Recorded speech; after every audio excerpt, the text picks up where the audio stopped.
I don't have the agenda in front of me.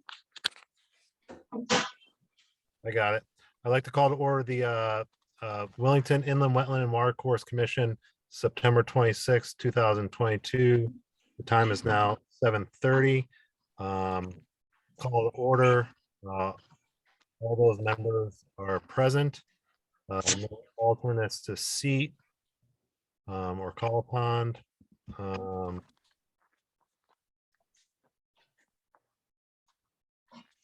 So there's no alternates to seat right now, so we'll move on for applications to be received. Application IW 2210. Application for construction of new commercial building with solar array within the upland review area at 0 Ruby Road, 46026-00. Owner Ralph H. Toulis et al. Applicant Down East Green. So I believe in the link to the meeting materials on the agenda. Now, Mike, we're just receiving this application. We're not hearing anything from anybody today, or? Right. So you're just receiving the application, and if you feel it's in the interest of the public under the regulations, you can decide to have a public hearing, as you can with any application, but it's just for receipt. Okay. And I sent out the annotated site plan as well. I can bring it up on the screen if you want to look at it. It kind of has color renderings of the wetland areas overlaid. Go ahead and do that. Okay.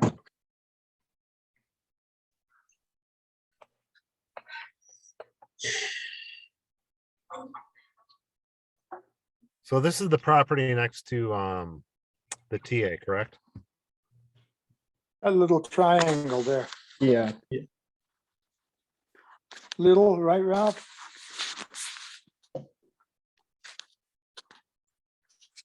If you call 3.4 acres little, yes, that's little.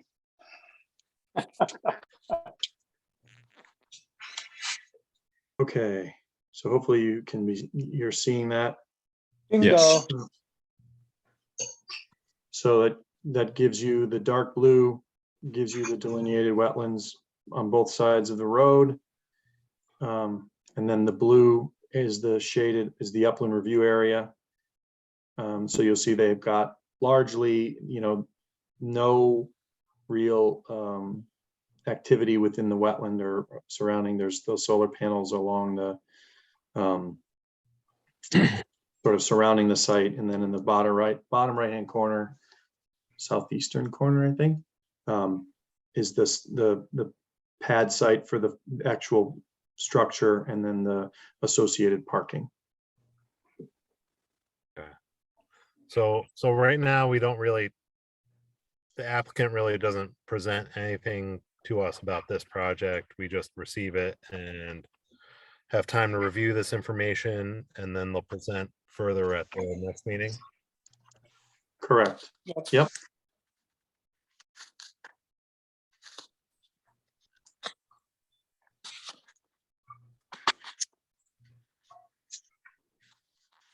You have to forgive me. I'm working remotely right now, so. Looks like you're in your car. I am at the hockey rink. So do we make a motion to accept this? Or is it just, it has to be accepted anyway? You stamp it, right? And it's done. It is deemed received. The only decision you would have to make is if you felt there was some need to have a public hearing, you'd have to make that decision. But otherwise, it's received, and it'll be on your October meeting for consideration. Is that a commercial parcel? Yes. It is. Okay.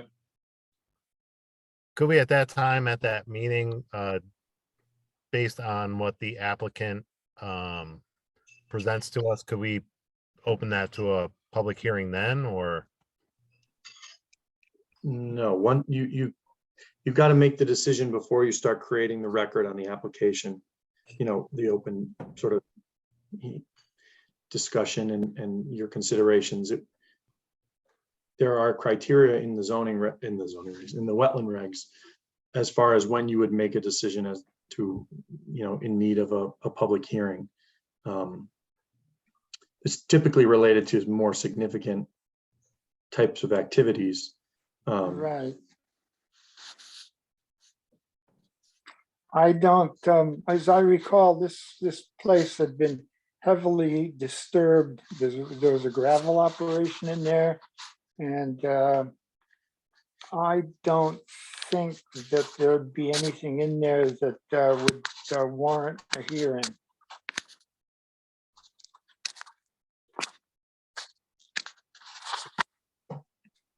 Hey, Ralph? Is it all right? Yes, yes, go ahead. Can you give us a little information of the wetland area?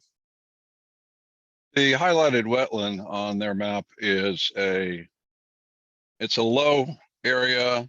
At first glance, one would consider it to be a vernal pool.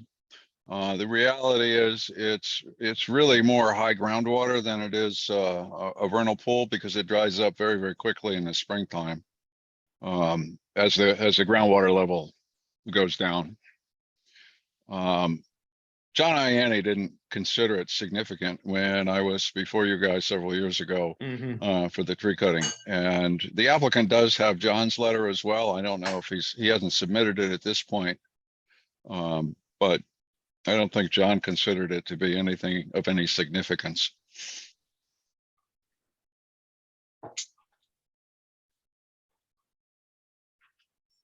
Is that mapped as a vernal pool on the Connecticut Eco at all? No. I not that I'm aware of. Yeah, I remember looking through this information and there was an aerial. And it looked like the parcel has already been pretty much cleared. Is that the way it is right now? Well, except for the brush that's grown up since it was cleared. Okay, but on that aerial, I can't find it through the provided material right now. Look at the last page of the wetlands report, Patrick. All right, let me look at that.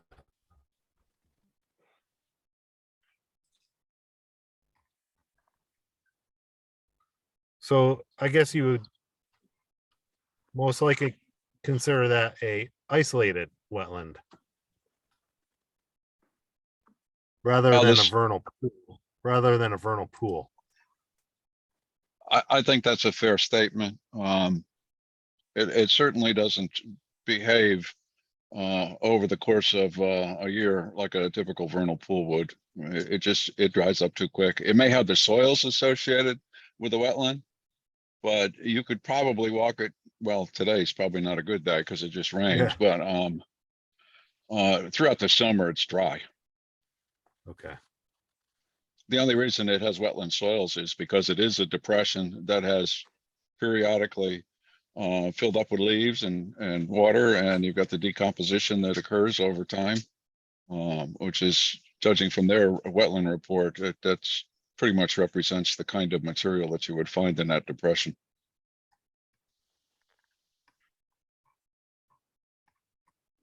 Okay.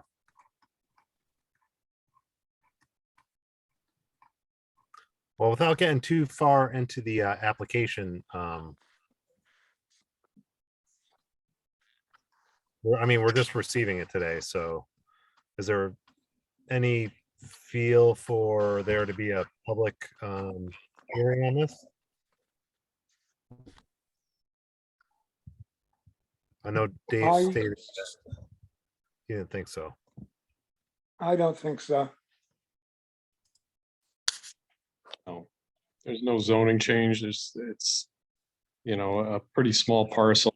I don't believe it warrants a public hearing.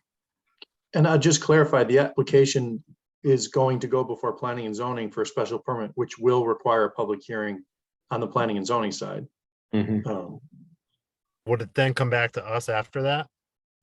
No, it won't come back to you. They've submitted the application simultaneously. Okay, So this will be on the Planning and Zoning Commission's second October meeting for public hearing. So that hearing will have started when you consider this, because you guys will be after that.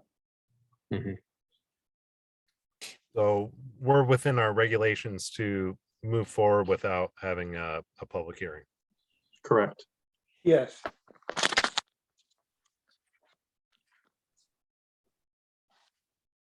Okay, do we need to make a motion to accept the application? I mean, it's already in, right? So, You do not need to make a motion to accept. all right, so let's commissioners on your own time, let's review it, come up with your own questions for the applicant, so they can present that at the next meeting. Sound good? Sounds good. sounds good to me. All right, so moving on to Thanks, approval Ralph. of minutes. Thank you, Ralph. So we have the July 25th, 2022 minutes to approve. Mike, is it possible to put that up? Because I'm working remotely as well and don't Sure. have all this information. Stand by.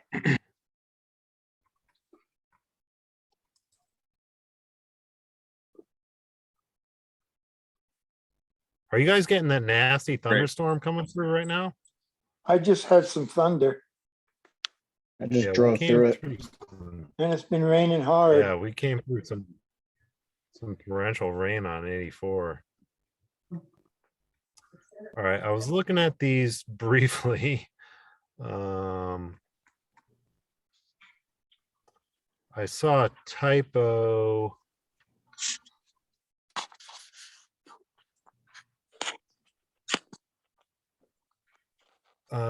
Let's see, it's on page 2 in subsection B for the timber harvest 22-3.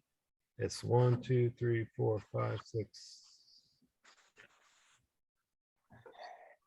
It's line number 7. It should be asked, not ASCII.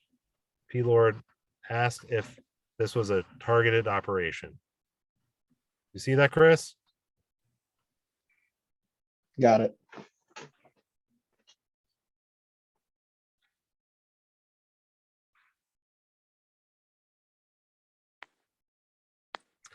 Gentlemen, I don't know your procedures, but I am here to talk about this, so I don't know the sequence. Do you approve the minutes and then take it on as new business, or do you want comments now? Who's speaking? My name is Tom Stark. I'm in on my screen, I'm in the upper. I'll wave to you. There you go. So I just don't know your protocols. Well, right now we're reviewing the minutes from the Correct. July 25th meeting.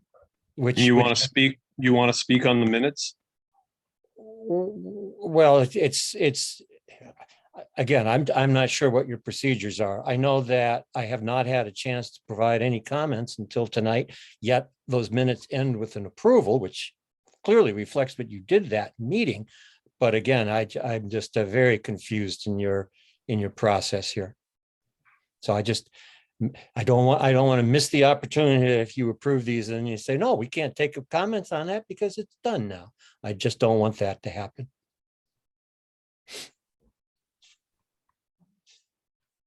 So you want to comment on our minutes? Because the minutes reflect what happened last month. They don't reflect what is happening now. That was my guess, but I wanted to make sure that we all understood that I'm waiting to speak. Did you wish to speak on the minutes from July 25th or?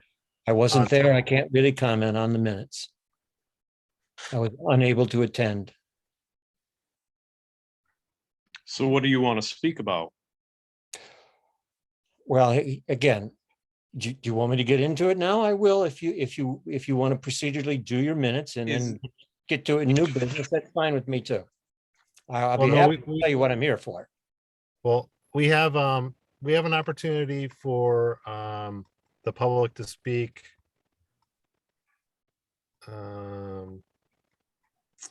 Later, I got Near the end of the meeting. That's fine. I can wait. Thank you, Mr. Stark. Yeah, public comment comes later in the meeting. Okay. Thank you.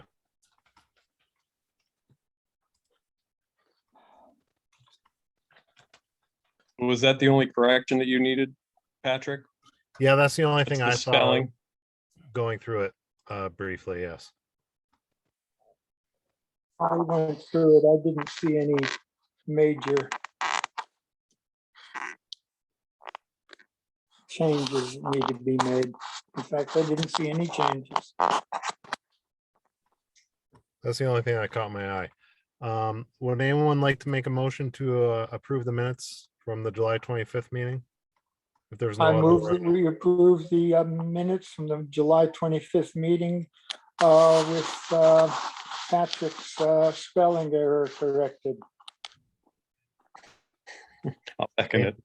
any discussion, No. Nope. extensions? All in favor? Aye. Aye.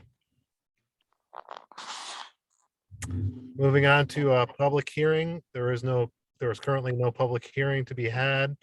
We'll move to the next item, new business, appointment of Christopher Roberts as additional wetland agent. Would Mr. D'Amato like to speak to that?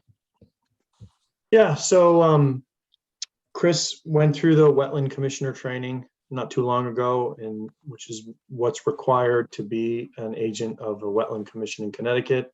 So thought it made sense to have him authorized by this commission, just like we would do with the Planning and Zoning Commission, to start dealing with violations and other things more formally. So now that he's up to speed, he can formally start sharing in the glory that is wetland administration. Woo! And he has a Congratulations. he has a good mentor. Thank you. He can hardly contain his excitement. I know, look at him. I'm ecstatic. Maybe he can do something other than just taking down the minutes. There you go. That's right. No, Chris, I think you've been doing a great job here since you've come aboard, and you'd be a welcome new face to the town. And Asset. All that Well, good thank you. stuff. so I make a motion to approve Chris as an additional wetland agent to the town of Willington. If I could, I don't know. Does that come from Erica or the selectmen's board? Nope. So he's the assistant land use agent as in his role, but you guys have the power to authorize him to act as an agent through your regulations. On our behalf. Correct. Yep. Okay. So I Second. will keep, I'll keep that motion on the table. Second, Any discussion? I'm gonna say one thing, take advantage of like any sort of like, was it the cause and any of the, if any of the commissioners can't attend the, any of the cause meetings or Sure.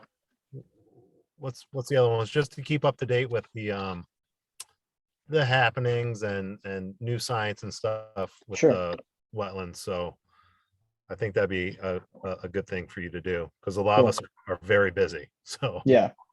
and then you can report back to the commission. That would help you with your gaining of knowledge and Sure. in this position. So, is there any further discussion? Thank you. I've got nothing more to say except welcome to the team. Thanks, guys. It's not always such a smooth and open road. Yeah. So, Was there a motion on the floor, Dave? Yep, Yes, Dave seconded it. All right, all in favor? Aye. I- Aye. All right. Moving on.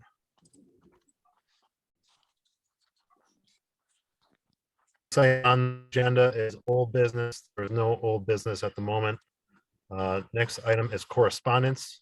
So we have a change in the environmental professional for 3 Polster Road, which is the Love's facility, correct? Yeah, Correct, yep.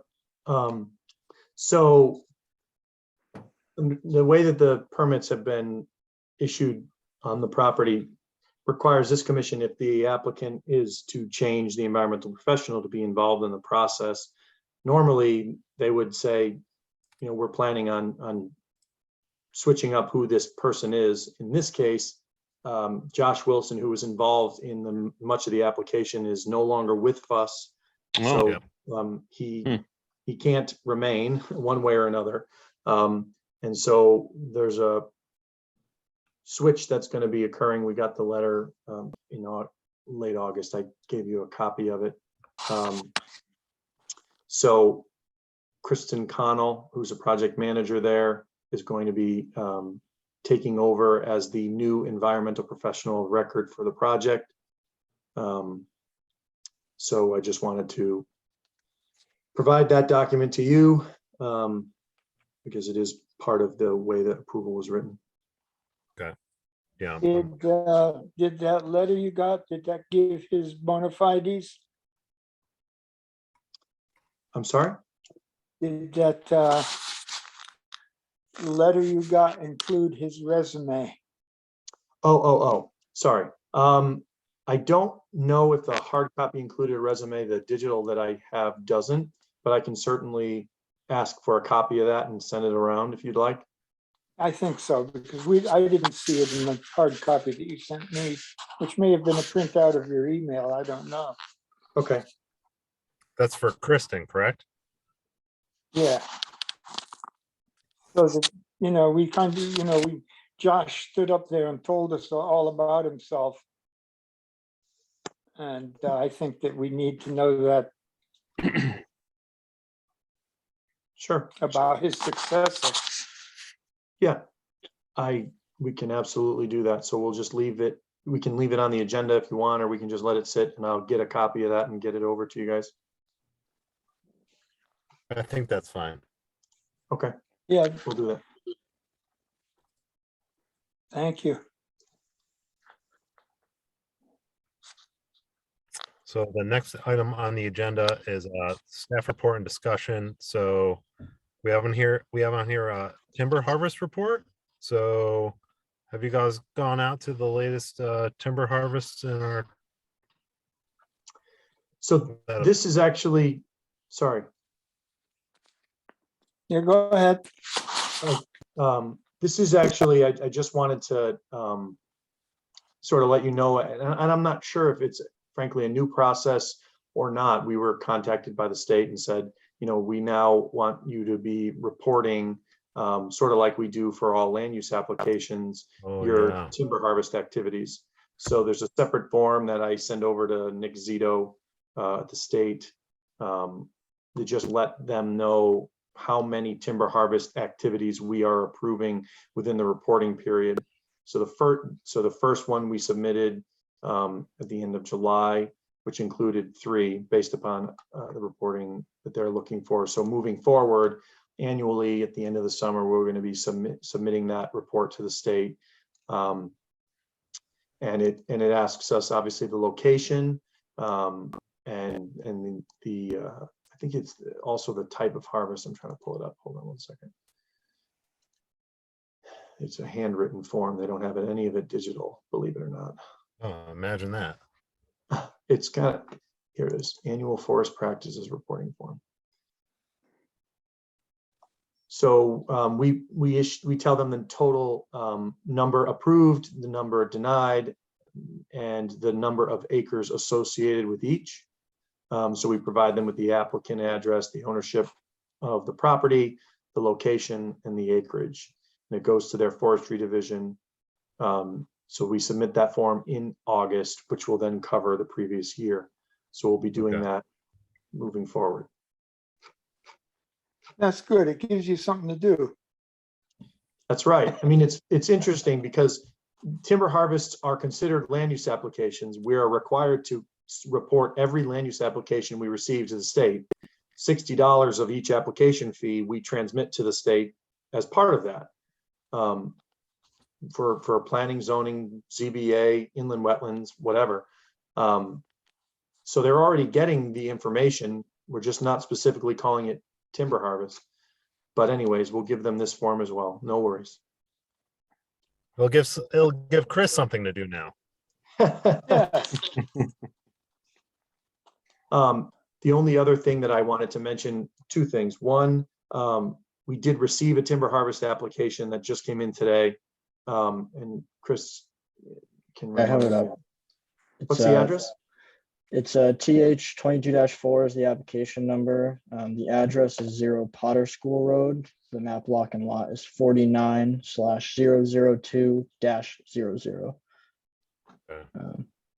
So that will be before you in October. And I also, you mentioned training. I did see recently the announcement for Kakiwik. I think it's like the annual conference or meeting training, if you will. It'll be occurring, I think it's October. It's the last week of October, either the 26th or the 27th, right in there. So we can send that information to you guys. And if any of you are interested, let us know and we'll get you registered. Okay. I mean, if none of the commissioners can attend, I suggest Chris should go. Definitely. I believe more than one person can go from each entity. Yeah, we can send more than one. So if any of you are interested, we can make that work. And other than that, I don't have anything additional for you under staff report. I've got a question for you. Sure. On the corner of Clint Eldridge Road and Eldridge Road, you went and looked at a house that was being put in.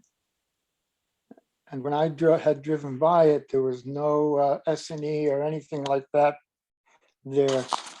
Can you give us a brief report on that? Yeah. So that is a 5-lot, I think it's a 5-lot existing residential subdivision. And we've been working with the new owners of that property for several months on the requirements related to building homes there, building, zoning, public works, wetlands, etc. They did commence construction without all of the necessary approvals in place. I issued them a cease and desist order.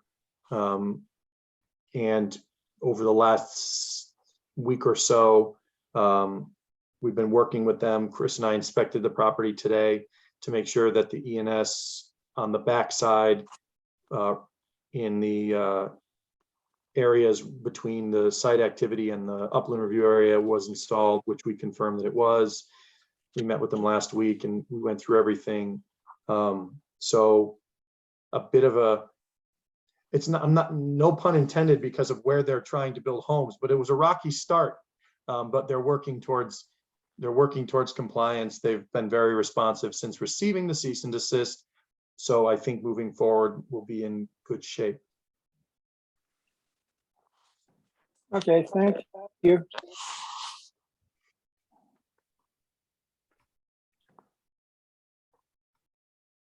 If there's nothing else, we'll move on to public comment. And I believe we have a member of the public that wish to speak. Was Yeah, it Tom? That's me, Tom Stark. Good evening, gentlemen.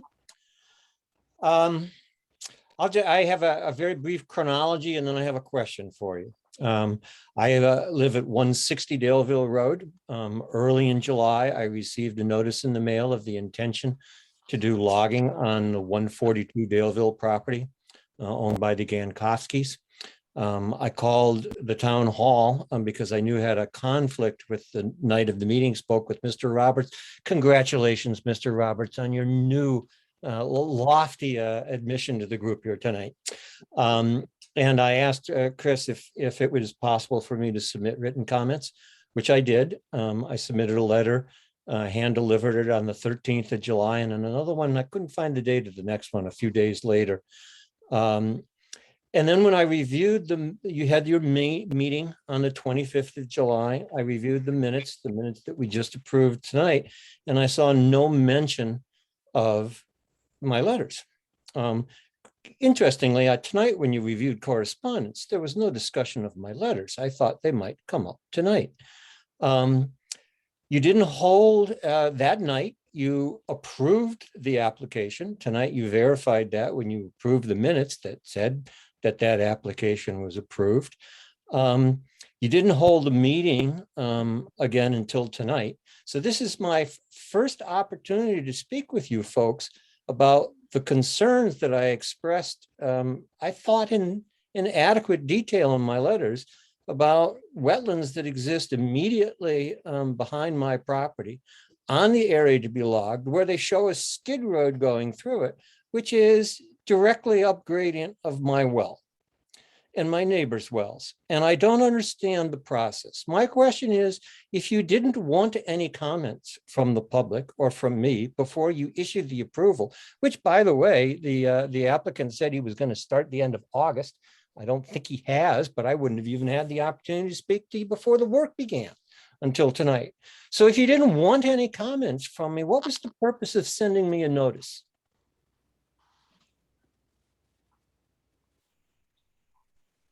So are you saying that we didn't have the meeting on July 25th? No, you had the meeting on the 25th and you approved his application and you haven't considered any of my comments. So Chris, did you receive any correspondence from Mr. Stark? Is Mr. that Stark. correct? Yes, we got a letter from him, and I think Peggy had given it to Dave. I believe Two so. letters. And in fact, after I got no response, I plastered the town, the selectmen, inland wetlands, and various, the building department with a series of letters saying, how come you gave me notice of this meeting and you have no interest at all in what I have to say?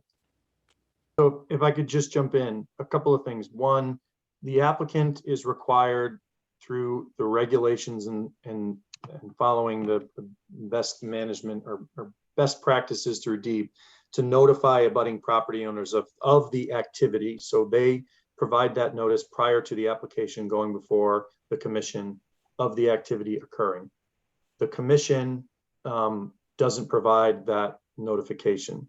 The reason why the correspondence was not included as part of the application is because it was not a public hearing. And so for us to provide documents or allow people to speak on an application while it was being considered by the commission would create a de facto public hearing on any application before the commission. So it was not provided to you because that was not the mechanism by which you were reviewing the timber harvest. So we did receive it in our office. It is part of the file. It is included, but it wasn't given to you guys because it was not an item for public discussion. And so there's a nuance there. Hopefully I'm explaining correctly between an application you consider in public and an application which includes a public hearing. So you did what the law made you, and you don't care that there's a wetland, a vernal pools in the skid row, approximately 300 feet up gradient of my well and my neighbor's wells. You don't care. Is that what you're telling me?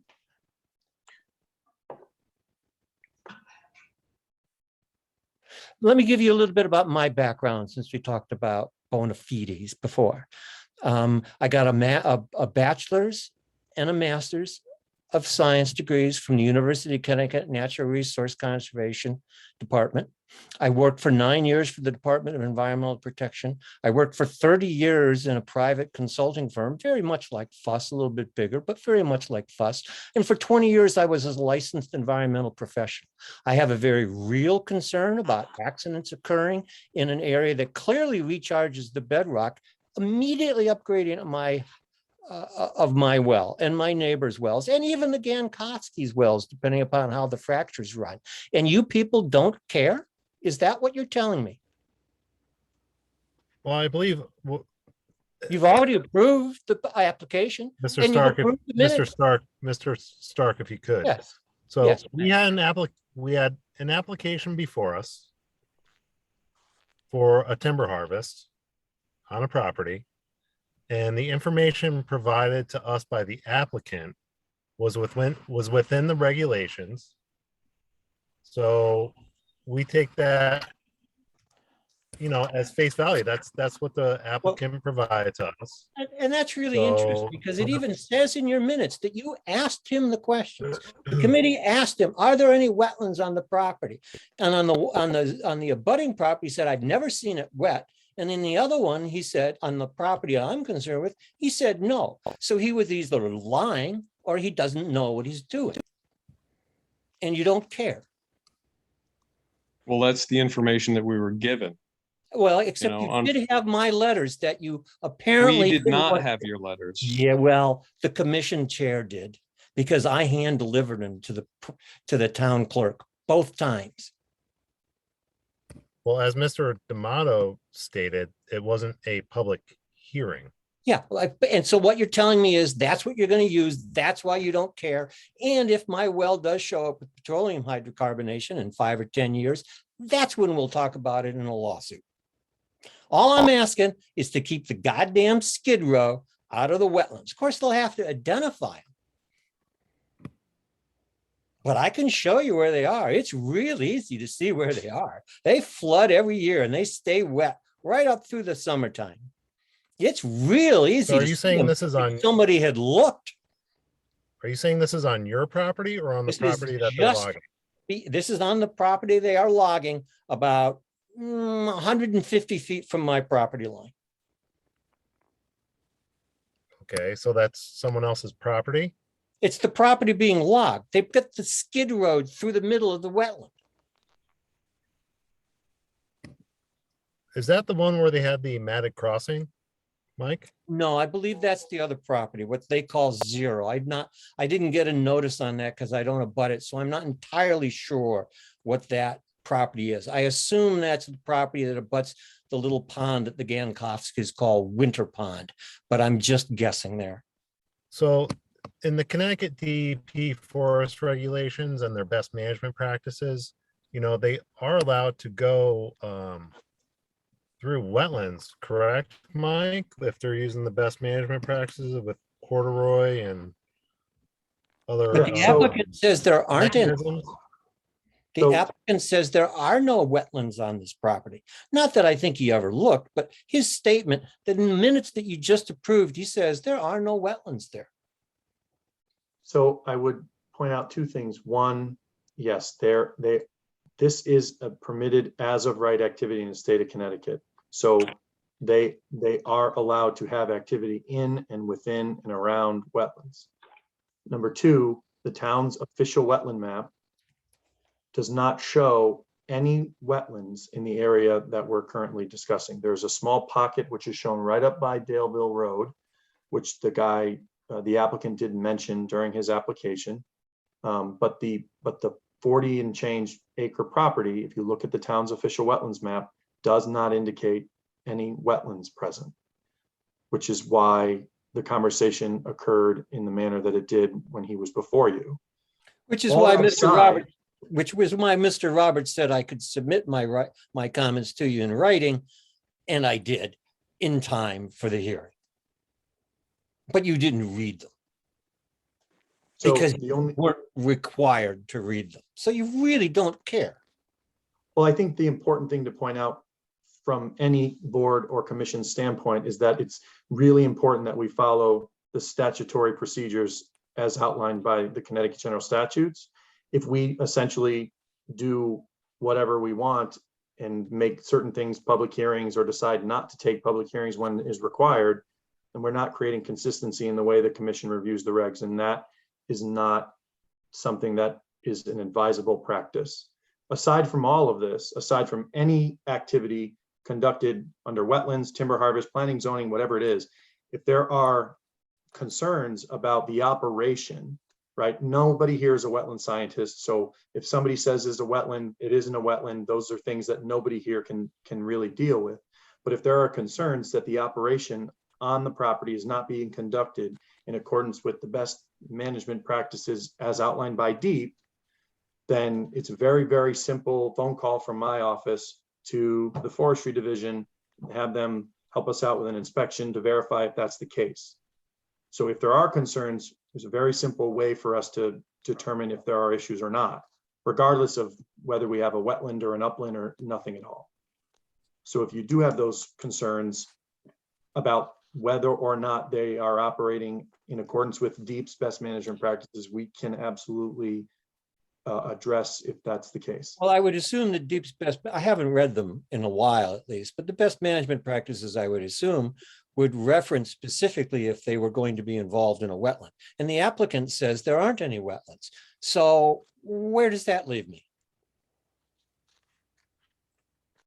I guess, again, if there's concerns that the operation is not being conducted in accordance with the best management practices related to the types of activities they're conducting or how their operation is being run, the specific clearing activities or the material, the equipment being used. So you're going to use that. So you're going to tell me, so go away, Tom Stark. We don't give a damn about your well or your wetlands because we're going to follow the procedures. If that's the story, like I said, I gave you my experience. I've been through this 100 million times.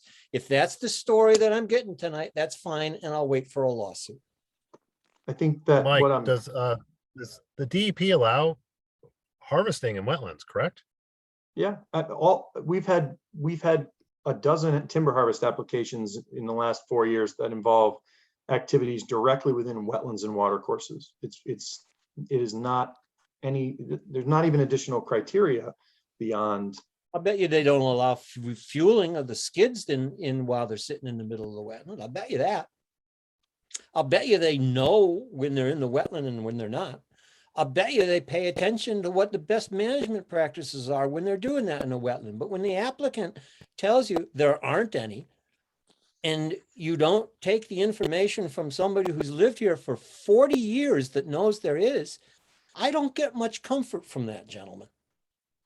Would Well, you? I believe the applicant did state that they were gonna do the harvest within the best management practices, correct? So if it's in the He best has to management acknowledge practices that they manual- apply.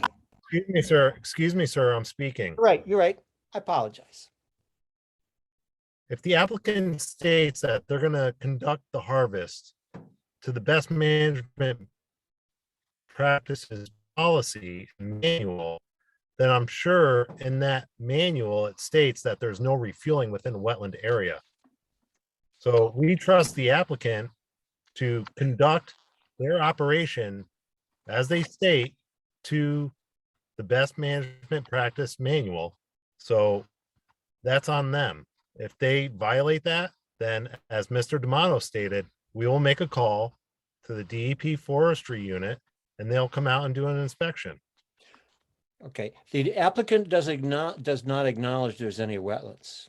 So there were two So- conditions that were approved as part of this. Number one, it says that in evaluation of this application, the agency has relied on information provided by the applicant, and if such information subsequently proves to be false, deceptive, incomplete, or inaccurate, this permit may be modified, suspended, or revoked. Further, we added an additional condition which says that the activity is to be conducted in accordance with the submitted plans and documents and DEEP's best management practices. So it's not about his acknowledgement or his statement. If there is a prohibition of a certain type of activity that DEEP has in their established standards, whether he's agreed to it or not, it was a condition of approval by this body and he's bound to it because he didn't appeal the approval of their decision. So if he's not conducting an activity in accordance with the best management practices, then it has nothing to do with his admitting or not about this, that, or the other. He's subject to those standards. Let's go Oh. back to the first part of that statement where it says if the information turns out to be improper or incorrect, and now you have information that it is, or at least you have my representation, that the information that he submitted is incorrect, that there is a wetland there that he does not acknowledge. All I'm asking is that they keep the Skid Row out of the wetland and they don't perform refueling there. So you do Mike, have more and information. Mike, do you think it would satisfy Mr. Stark to have us contact the applicant and have him get someone out there to review that area? Would it take a professional soil scientist to review that area? How would we satisfy Mr. Stark's concern? Well, yeah, so, I mean, right now, the trick is that we don't have, our official wetlands map does not indicate that there are wetlands there. And as a matter of practice, the commission doesn't require that 100-acre tracts of timber harvest land be delineated by a soil scientist. Obviously, that's a challenge. But, you know, we can have a simple conversation about a relocation of the Skid Row and have him consider where this refueling may take place. It may not even be taking place there, right? But it may be as simple as asking him to take into consideration Mr. Stark's comments, and it may be as simple as, fine, we don't need to debate whether there's a wetland. I'll happily refuel right at the road. I mean, I don't know, but Okay. we may not need to get Gotta that far. move I his Skid think Row. his refueling like comment was just in general. I think that was a general comment that Mr. Stark made about just refueling in general, and what if they do it in a wetland? Well, I think that they would be doing it at the staging area and not at the wetland anyway. Well, but- could that be required by but us?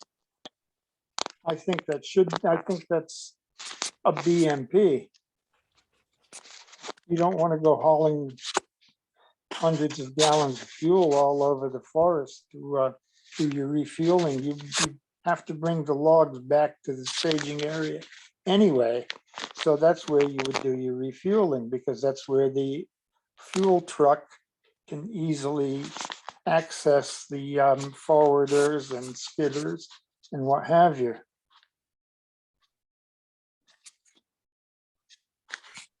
Yeah, so I mean, I'm happy to connect with the applicant and go over some of this. And if we need any additional clarification, I can contact Nick at the state, who, if you recall, they were involved in the drafting when you guys were preparing the revisions to the regs. Right.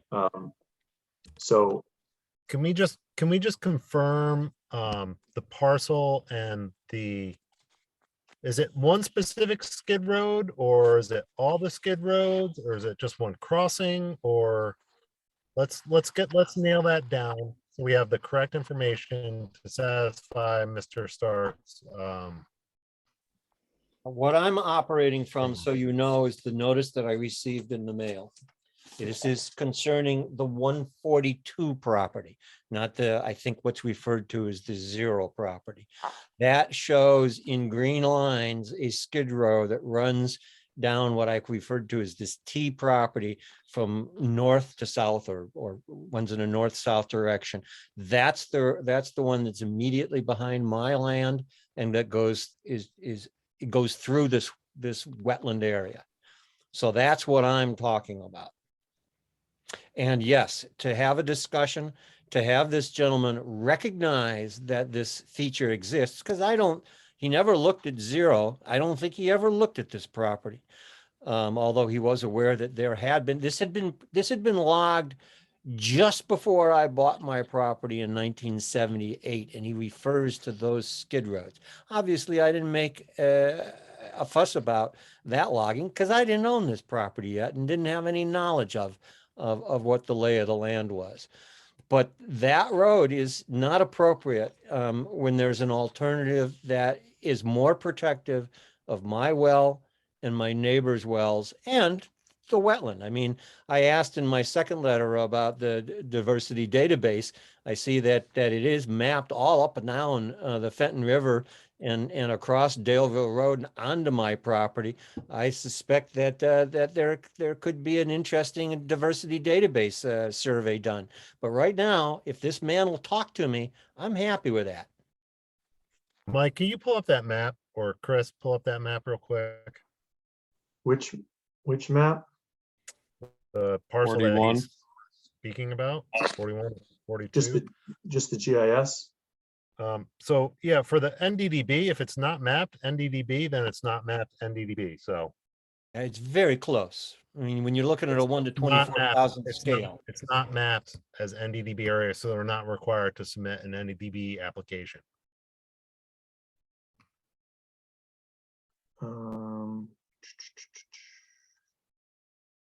Let me see if I can get this.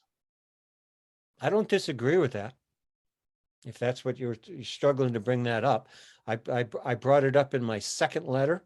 It's I not looked at mapped. that If it's not mapping mapped today. NDDB, then it's not required for an application to be submitted.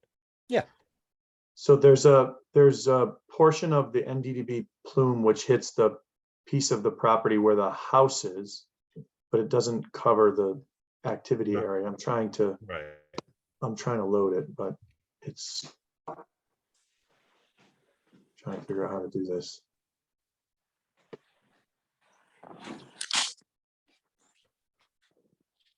Can you pull up like that application?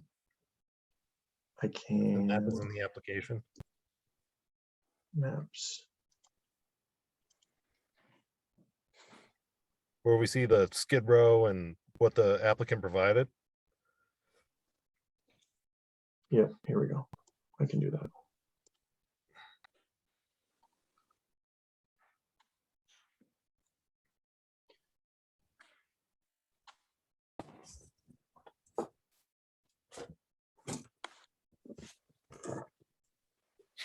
Are you talking about the crossing right below the pond? Tom? No, I am not. I'm talking about you have north up on this figure, south down. Mhm. That north south trending line is the line that I'm talking about. This looks a little different than the one that I got in the mail, but it's very close to the same location.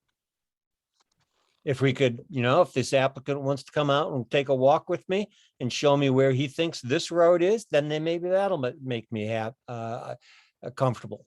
But the wetland area that I'm talking about is, as I look at this map, it's maybe an inch down the north-south trending skid row and maybe halfway between the skid row and the property line. So that would be the skid row that's parallel to Daleville Road there. That's correct. Like I say, this figure is a little bit different than the one I got in the mail.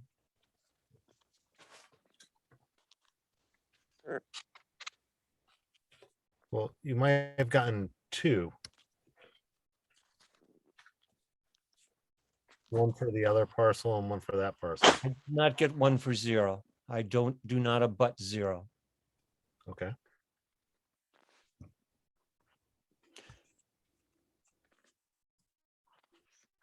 So that's the map that was approved in accordance or as part of his application. So as far as the town's concerned, his activity would be based upon that. So that's what we're going to be looking at as far as where those roads are, where that activity is occurring. You see that portion that's covered by the house there is not subject to the activity, which is sort of lines up with what that NDDB plume showed. But I'm looking through all the other application stuff that we have, and I'm not seeing any other plans that depict something different. But again, I'm happy to reach out to the applicant or to the person performing the work and talk to him about what we've talked about here. We're not really in a position with the approval being issued where I can say, you must call so-and-so and you must walk the property. I can ask him and I can encourage him.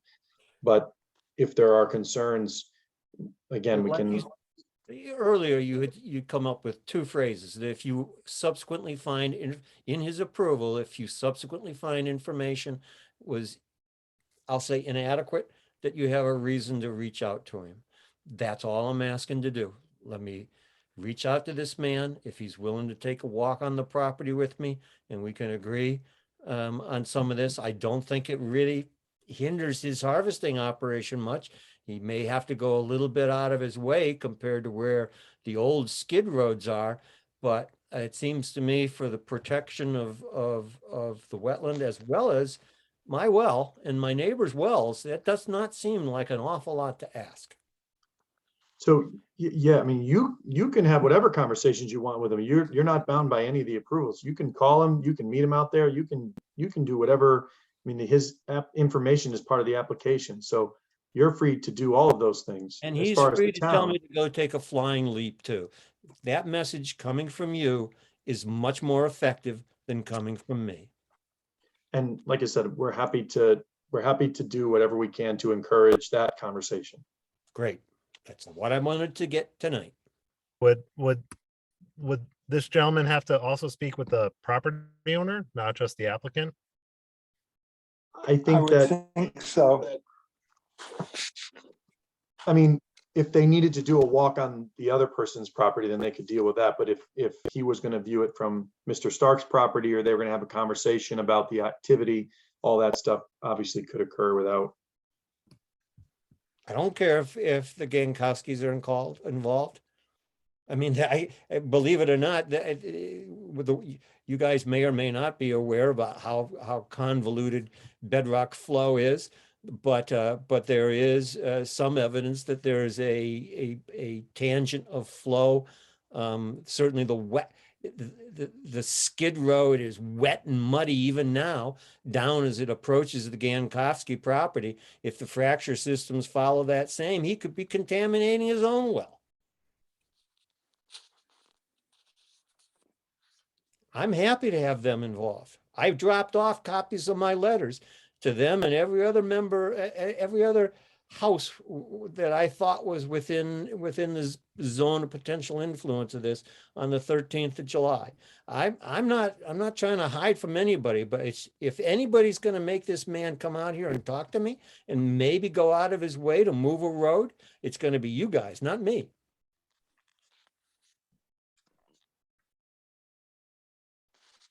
And if he tells us all to take a flying leap, well, then I have to consider something else. But it seemed to me that the Inland Wetlands and Watercourses Commission would want to be involved in this. And Mike, from what you're telling me, that level of involvement is just fine with me. We're happy to do that. Okay. So Mike, what are we like regulatory responsible for? I mean, the applicant presented his application. He gave us the plan. He stated everything was going to be done to our regulations and the Connecticut DEP Forest Management DMP manual. And so what are we regulatorily responsible for and to move forward with this right now? So there's nothing that you are responsible for now. The application has been considered and was approved by the commission. The reason why we have that language in there is related to if there is something that's found later to change the story. If you rely upon, a bunch of information and you come to find out that it was different than what's the case, there's an opportunity for you to not necessarily reconsider. But in the case of something like this, if there's found to be a wetland, I suppose you could require that he submit a wetland application and come back before you. It's still an as of right activity. You still are bound by the statutes under that regard. But the piece to this is, and without qualifying what anybody stated, whether it be the applicant or Mr. Stark or any member of the commission, we're operating on the assumption that he made a statement that there wasn't a wetland and that there is a wetland. And the only person that can say that there's a wetland is a soil scientist. So if that push came to shove you know, if he submitted an application and you felt that there was no longer enough information, you could require that delineation to be done. And try to see if that shed more light on the situation. But commissions, well, in all throughout Connecticut, rely upon the official wetland map absent a delineation for most activities that don't involve something like what you saw on Ruby Road, you know, where there's an actual site development occurring. We have not had any delineated wetlands presented for any timber harvest that I have seen in the 4 years that I've been in Willington. So it is tricky. But it seems to me that this is more of a discussion on, can we make a few changes to the operation, and that Mr. Stark's comments are not related to if there's a timber harvest application or a wetland application, both or neither. It's just a fundamental request on how the operation is conducted. And I think we can try to facilitate that no matter what application we're falling under, because there's still an activity regulated by this body. Could I ask? Is it possible to do a site visit? Get in touch with the applicant once it starts and just do some site observations? Yeah, I mean, our permit gives us the right to make reasonable requests for inspections. Do you think it'd be, and fellow commissioners, do you think that would be a good place to start?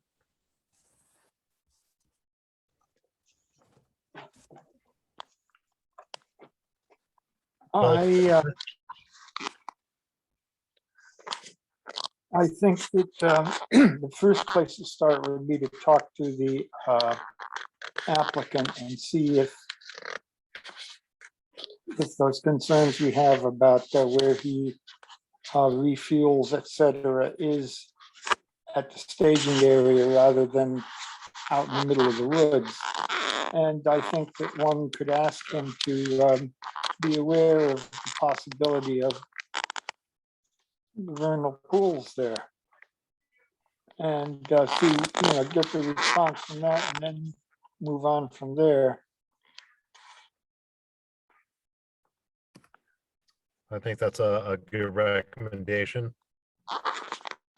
If I might ask Mike one more time, when you started to give me the lay of the land of what the approval said, you had two clauses really, and the first one was concerning if new information comes in. My paraphrase. Could you tell me what that was? Is that a reference to a written approval? Is that part of your regs? Where can I find that language? That language is one of 9 conditions which were issued for the application. You can find that, I mean, you can look up all of the permit documents online. It's TH 22-3, I believe. And so there are 9 conditions that were issued with both applications. And so I was reading to you the condition of bad information, for lack of a better word, was condition 5, and then condition 9 is the best management practices with deep. Okay, so that's information that's online with Willington, so I can go and get that language and have it correctly. Because to me, it was that first phrase, that condition 5, which is the situation that seems to me to be the best fit for where my brain is, and allows an action by the IWWC in response to new information, which again, you need to verify from me. You don't know me from Adam. I gave you a little bit about my qualifications, but you're right. If a soil scientist is the certified soil scientist is the only one who can really call that out. I don't think we have to go there. I think that if this man, Mr. Halloran or something like that, is reasonable, he'll be able to make this change. Is it refueling? The gentleman who spoke about refueling typically being done from a tanker. That's true.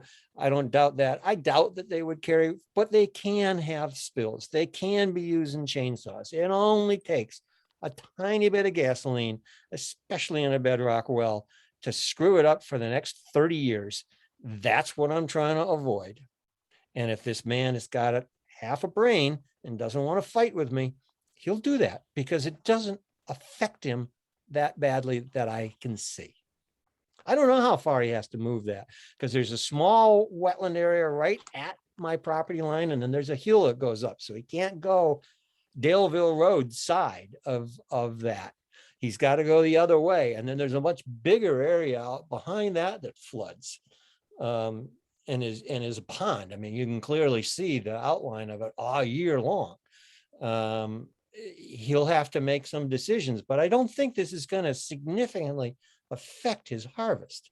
It just protects my well and my neighbor's wells from a low probability incident, but there's no need to have any probability. He can move the road.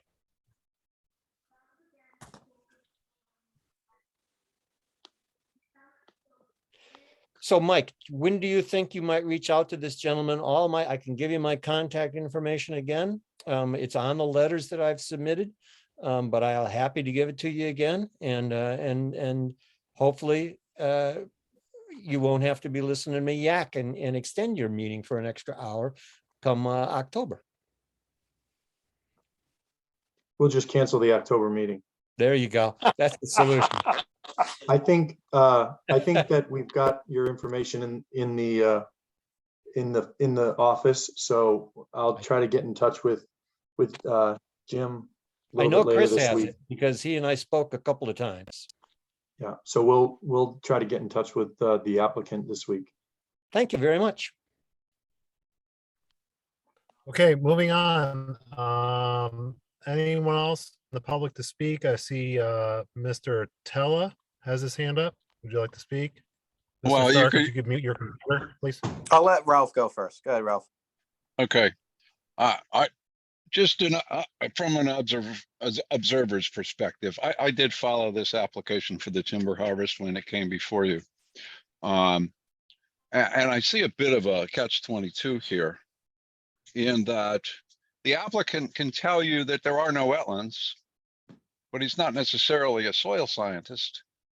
Yet only a soil scientist can confirm that there are wetlands, which seems to be a bit contradictory. And secondly, you don't have an opportunity for an abutter who may have more intimate knowledge of the topography and the drainage, who may know more than the applicant knows. It just seems like it's making life for Mr. Stark and others in a similar situation extremely difficult. And I just don't get how it can work better. That's what I'm saying, or trying to say. It was incredibly frustrating, that's for sure. Well, I'm sure it was. And, I'm not trying You to turn have this to look- into an open forum, but. You have to look at the regulations in regard a practice that's considered to be an agricultural practice. We do not have, we as a Wetlands Commission or as a Forestry Commission have very little power to do anything in an agricultural situation because the right to farm laws, et cetera, make it so that the landowner has most of the rights to use that land. They could build a road right through the middle of the wetland and we can't stop it. I understand all that, Mr. Schreiber, I really do. And I'm not trying to make the process more difficult. I just know that the wetlands mapping that exists in the GIS, the boundaries of such are not accurate. They're approximate. And nobody's going out there and map this. It's just a inference from general soils and drainage information. If you were to look at a detailed contour map of the property immediately behind Mr. Stark's, the area that he's discussing is clearly a drainage swale.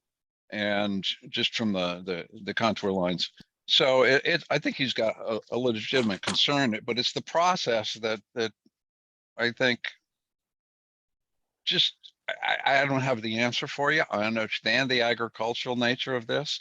I support the agricultural nature of this, but to preclude an abutter from offering information in the application process who may have a greater depth of knowledge of the terrain and the drainage and whatever else, it just to me seems a little bit short of what should be appropriate. I'm just throwing that out there for consideration. I don't have all the answers for you. And I do understand both sides. Thank you, Ralph. I'll shut up at this point. So Mike, regulatorily speaking, like with this information that's presented here, what are we required to do? You're not required to do anything. You've issued a permit. We published notice in the paper, 15 days went, there was no appeal. You have no regulatory requirement of any kind. You have had a discussion about a bunch of things that you might consider and how we're going to proceed related to contacting the applicant to verify all of these things. But So after we approve the application, there's a time period, 15 days, where someone could appeal that. correct. So that would have been the time for Mr. Stark to appeal if he or anyone else in the public to appeal that approval. That would be the appeal of the issuance of any land use approval, yes. But I think that, yeah, it obviously in all of these circumstances, there are cases in which property owners bring up things which through their understanding of the property, their experience in their professional careers, or just something they read or whatever it is, have information that they want to share. The difference is when with any commission, if a member that has, if an applicant or a technical person has specific expertise that you provide, they provide to you, the traffic engineer says this will not create a significant increase in traffic. As an expert, you're more or less required to take that into consideration. When someone who doesn't have the technical expertise brings that, you have to weigh that along with everything else, because they're not saying, I'm a soil scientist, I'm a traffic engineer, I'm a wetland professional, whatever it is. So it's complicated because it's sort of an all or nothing approach when you're not dealing with someone with a specific certification related to what they're speaking about. Which is why the commission has the flexibility to hold a public hearing if they feel that there's a matter with significant public interest, of significant public concern. I forget what the statute states. But yeah, it's definitely important to point out that in 150, 148 other towns, or whatever it is, this is an as of right activity that the commission can't even consider. They file a notification form with the town and they move forward. No public, nothing. So, where we're headed with this idea of when do we ask about delineations, when do we have the discussion, what do we do if we don't believe them, when do we know if we shouldn't believe them, it's a bit gray. I'll see if I can try to get a bit more information on how other commissions handle this, and if the state has any recommendations. It may simply be that we make a more often than not, we do a site walk for these types of applications if they're not going to provide a delineation, so you can view it with your own eyes. That helps a little bit, but let me see if I can get some information, and I'll bring this back to you in October. Okay. Thank you. Sorry if that was long-winded. No, I That's think that, all right, Mike, thanks. that clarified that pretty well. Thank you.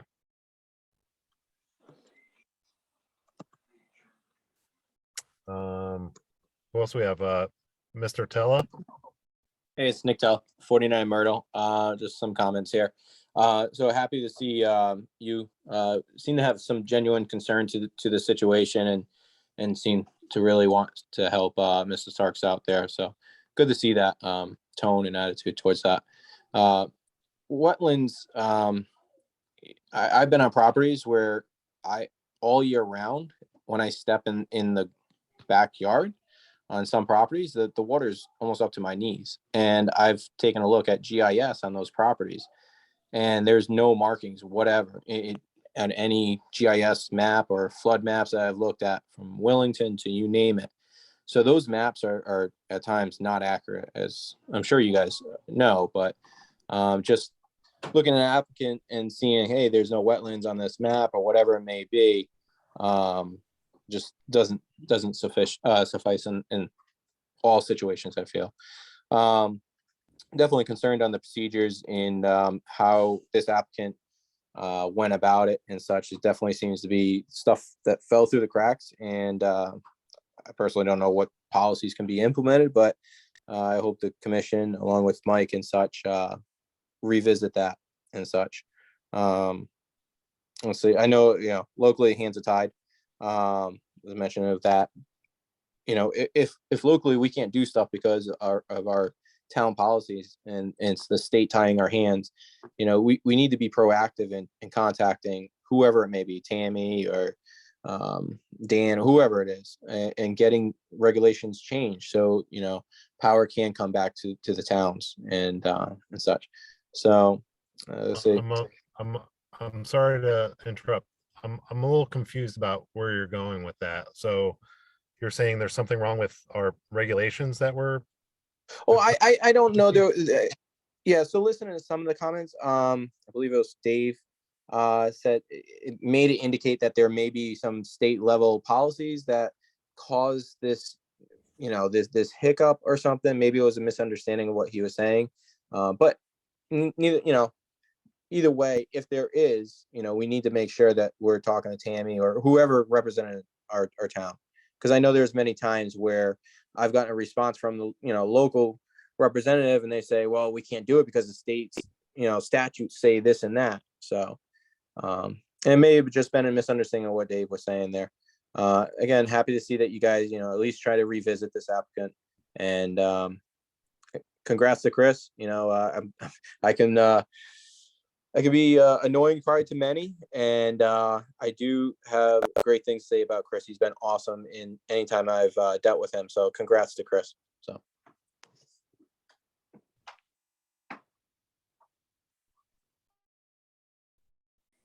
Thank you.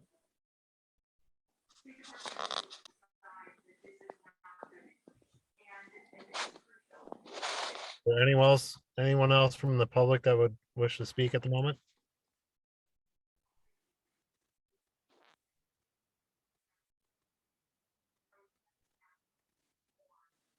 I don't see anybody on my end. Okay. Public seems to be silent. Here.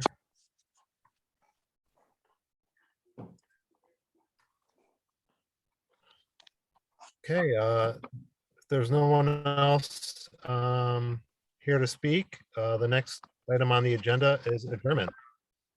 Is that someone else coming in? No, someone left. Okay. Ralph went home. And gentlemen, I'm going to sign off as well. Thank you very much for listening to me. I'll let you know if a contact is made. Thank you, Very Mr. good. Stark. Have a good evening. Thank you. Thank you. Good night. All right, Dave, I'm still here. You already Oh, got good. to You're talk, just- Ralph. I know. So the next item on the agenda is for adjournment. Will I have move someone we that would- adjourn. I'll second it. Any further discussion?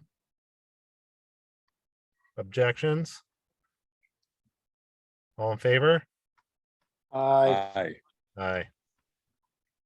All right, guys. Well, this Thanks, Night, guys. everybody. All Thank you. right.